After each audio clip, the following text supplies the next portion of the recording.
બનાસકાંઠા જિલ્લાના પાડલિયા ગામમાં બનેલી ઘટના બાદ હવે કોંગ્રેસ મેદાન આવી છે।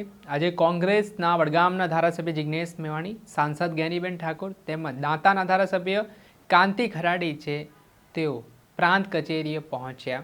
આ દરમિયાન ધારાસભ્ય જિગ્નેશ મેવાણીના ફરી આક્રમક તેવર સામે આવ્યા। તેમણે કહ્યું કે જ્યારે પોલીસ અને સરકાર નહોતી તે પહેલાંથી આદિવાસીઓ છે, આદિવાસીઓની આ મૂળ જમીન છે। હવે તેમને વન વિભાગ દ્વારા હેરાનગતિ કરવામાં આવે છે, તેમને ખોટી રીતે રંજાડવામાં આવે છે, જે ક્યારેક પણ ચલાવી લેવામાં નહીં આવે। જો આ મામલે ન્યાય નહીં થાય તો ઉમરગામથી લઈને અંબાજી સુધી આદિવાસીઓના સમર્થનમાં એક વિશાળ રેલી કાઢીશું અને ન્યાય માટે અમે લડત ચલાવીશું। જિગ્નેશ મેવાણીનું ધુઆંધાર ભાષણ સામે આવ્યું છે। શું કહી રહ્યા છે તેઓ તે સાંભળો। માટે અમારી સંવેદના છે। એક વસ્તુ ચોક્કસ કહેવા માંગુ છું કે પોલીસ અને સરકાર આવા શબ્દો જ્યારે નહોતા બન્યા ત્યારે પણ જંગલ અને આદિવાસી હતા। જ્યારે કોઈ સરકાર નહોતી, જ્યારે કોઈ પોલીસ નહોતી, જ્યારે કોઈ જંગલ ખાતું નહોતું બન્યું, ત્યારે પણ આ ધરતી ઉપર કોઈક આદિવાસી અને જંગલ હતા। આજે આ ઘટનાના મૂળમાં જવાબદાર કોઈ હોય તો ગુજરાતની ભાજપ સરકાર છે।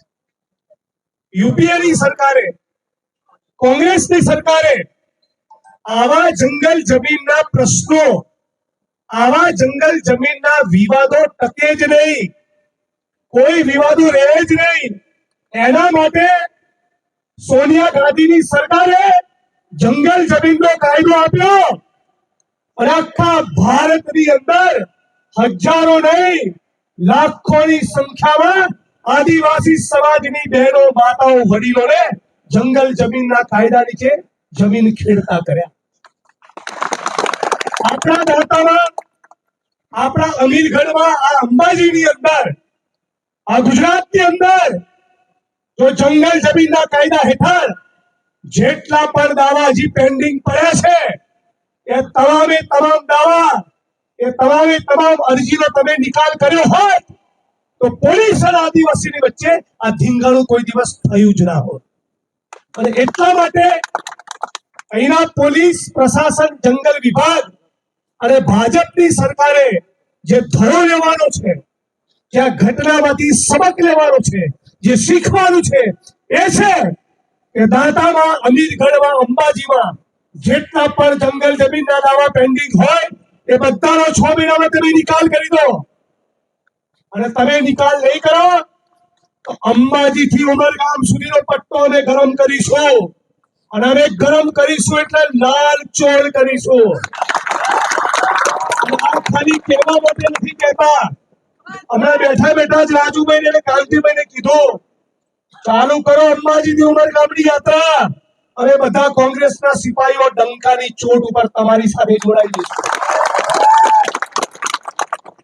અને એટલા માટે કહીએ છીએ કેમ તમારા સમર્થનમાં જ્ઞાનીબેન ગુલાબસિંહભાઈને હું આવ્યા છીએ, તમે જાણો છો જ્ઞાનીબેન એ જે પાર્લામેન્ટના મકાનમાં બેસે છે, હું જે વિધાનસભાના મકાનમાં બેસું છું, માનનીય મિહિરભાઈ પટેલ કલેક્ટર બનાસકાંઠા જે કલેક્ટર કચેરીના મકાનમાં બેસે છે, અને દાંતા પ્રાંત અધિકારીની તમારી કચેરી, આ તમામે તમામ મકાન એ ગુજરાત અને ભારતના આદિવાસી કડિયા મજૂરોના લોહીને પરસેવાથી ઉભા થયા। જે પોલીસનો દંડો તમને પડે છે એના પોલીસ સ્ટેશન, એ ડીવાયએસપી ની ઓફિસ, એસપી ની કચેરી, પોલીસ વડાની કચેરી, મામલતદાર ઓફિસો, કલેક્ટર કચેરીઓ, સચિવાલય, વિધાનસભાનું મકાન, ગુજરાતના ખૂણે ખૂણે બનેલા રોડ, રસ્તા, mall, multiplex, shopping centre, tower, મારું પોતાનું ઘર અને જંગલ ખાતાના વડાનું ઘર એ પણ તમારા બાપ દાદાઓના લોહી અને પરસેવાના કારણે બન્યા છે। આજે જે ઘટના બની એ ઘટનાને 1 સેકન્ડ માટે આપણે સાઈડમાં મૂકી દઈએ। અહીં આદિવાસી સમાજના ભાઈઓ છે, પત્રકાર મિત્રો પણ છે, પોલીસના કર્મચારીઓ પણ છે। એમને કહીએ કે તમે કાશ્મીરથી કન્યાકુમારી સુધી અને કચ્છથી લઈને પશ્ચિમ બંગાળ સુધી 10,000 લોકોને જઈને પૂછો, કોઈ પણ રાજ્યમાં, કોઈ પણ પ્રદેશમાં કોઈ પણ ધરતીમાં જઈને ઉભા રહો અને પૂછો કે એક બાજુ આદિવાસી છે અને એક બાજુ જંગલ ખાતું છે, કોણે કોને માર્યો હશે? તો જવાબ આવશે 10,000 લોકોનો કે આદિવાસીને માર્યો હશે. અને હિન્દુસ્તાનના, ભારતના, આ દેશના કોઈ પણ ખૂણે જઈને પૂછો 10,000 લોકોને, 1 લાખ માણસને, એક બાજુ પોલીસ છે અને એક બાજુ આદિવાસી છે, વર્ષોથી માર કોણ ખાય છે? જંગલ ખાતા વાળા માર વર્ષોથી નથી ખાતા, પોલીસ વાળા માર નથી ખાતા, ધારાસભ્યો, સંસદ સભ્યો, મંત્રી, કલેક્ટર, એસપી માર નથી ખાતા. ઝૂંપડું તૂટે તો આદિવાસીનું તૂટે છે, પીઠ તૂટે તો આદિવાસીનું તૂટે છે, કડીઓ મજૂર પડીને મરે 200-500 રૂપિયા માટે, ત્યારે પણ આ બધા સાહેબો કોઈ જોવા માટે નથી જતા. અને એટલા માટે તમારી વચ્ચે આવ્યો છું અને તમને કહું છું કે ભવિષ્યમાં આવી કોઈ ઘટના બને, અમને પણ કહું છું, અમે પણ કાયદો હાથમાં નહીં લેતા. તમે પણ વિચારજો તો પોલીસ તો કોઈ કોન્સ્ટેબલ, એ પણ કોઈ દલિતનો, કોઈ ઠાકોરનો, કોઈ દેવી પૂજકનો, આદિવાસીનો દીકરો હશે, એ તમારે પણ વિચારવાનું છે, મારે પણ વિચારવાનું છે.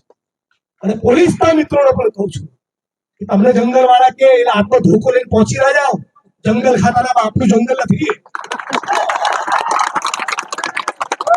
અહીંયા જંગલ ખાતા વાળાને એવી ટેવ પડેલી મારા મત વિસ્તારમાં, ભાઈ રાજુભાઈ, સેજ આદિવાસી 2 ડગલા જંગલમાં ગયો હોય, સમજણ ના હોય ગરીબ આદિવાસી સમાજની કોઈ બેનને કે ભાઈ મારી સીમા, મારી હદ ક્યાં પૂરી થઈ, અને સેજ એક ઈંટ મૂકી હોય તો શું કહેતા?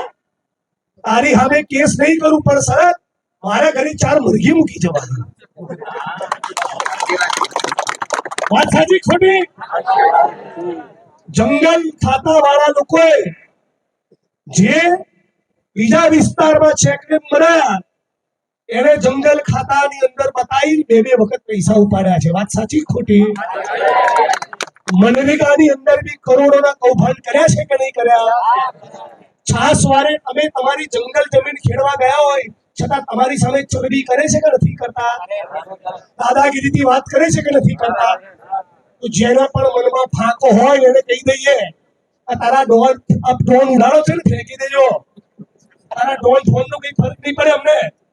અને તમારા આટલું બધું ડ્રોન ઉડાડવાનો શોખ થતો હોય તો અંબાજીના પવિત્ર ધામની ફરતે 2 કિલોમીટરમાં દારૂના અડ્ડા ચાલે છે, ત્યાં ઉડાડો ને.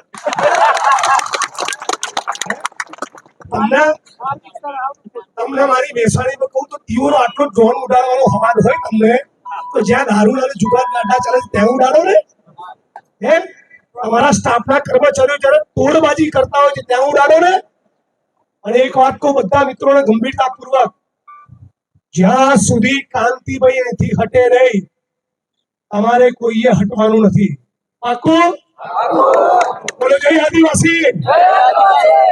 જ્યાં સુધી આ લડતમાં ન્યાય મળે નહીં ત્યાં સુધી હટવાનું નથી. અને આ લડતમાં ન્યાય એટલે ખાલી શકરીબેન માટે નહીં, એક એક જંગલ જમીનના દાવાનો નિકાલ થવો જોઈએ. એક બીજું, બનાસકાંઠાના કલેક્ટર, બનાસકાંઠાના જિલ્લા પોલીસ વાળા અને જંગલ ખાતાના વડાને પણ કહીશું, અમારા આદિવાસી સમાજના કોઈ માણસનો વાંક હશે, કાનની બૂટ પકડીશું. પણ તમારા સ્ટાફના માણસોને પણ કહી દેજો, બદતમીજીથી વાત કરવાનું અમે ચલાવી લેવાના નથી. ગરીબ છીએ, ઓબીસી છીએ, મુસ્લિમ છીએ, આદિવાસી છીએ, ટણી અને તું તારીથી વાત નહીં કરવાની. તમે 17.5 વાર અમારા જનતાના નોકર છો, નોકર. પ્રાંતની નોકર અને ગાંધીનગરમાં જે સાહેબો થઈને ફરે છે એ બધા આપણા નોકર છે. અમે અને હું ટેક્સ ના આપીએ ને, મારો પગાર ક્યાંથી થાય છે? કાંતિબેનો ગેનીબેનો પગાર ક્યાંથી થાય છે? જનતાના ટેક્સમાંથી. ટેક્સ એમાં કપાય? આ ઘડિયાળ પહેરી છે ને હાથમાં, આ પત્રકારો જે મોબાઈલમાં રેકોર્ડિંગ કરે છે, એમના હાથમાં જે ઠૂંઠો છે, આ બધું જે ફેક્ટરીઓમાં બને ને એમાંથી ટેક્સ કપાય. આપે સાંભળીએ તો વડગામના કોંગ્રેસના ધારાસભ્ય જિગ્નેશ મેવાણી, જે તેમનું નિવેદન સામે આવ્યું છે, તેમણે સરકાર સામે પ્રહાર કરવાની શરૂઆત કરી છે અને જે ડ્રોન ઉડાડવાની વાત હતી તેને કહ્યું તેમણે કે જે અંબાજીની આસપાસ ગેરકાયદેસર પ્રવૃત્તિઓ ચાલે છે ત્યાં કેમ ડ્રોન નથી ઉડાડતા તમે? જ્યાં દારૂ જુગારના અડ્ડાઓ ચાલી રહ્યા છે, બેફામપણે ગેરકાયદેસર પ્રવૃત્તિઓ થઈ રહી છે, ત્યાં કેમ કોઈ કાર્યવાહી નથી થઈ રહી તેને લઈને પણ તેમણે પ્રહાર કર્યા હતા. દર્શક મિત્રો, આવા જ નવા વિડીયો સાથે આપણે માહિતગાર કરતા રહીશું, એટલે નવજીવન ન્યૂઝ જોતા રહો. વૈષ્ણવજન તો તેને કહીએ જે પીડ પરાઈ.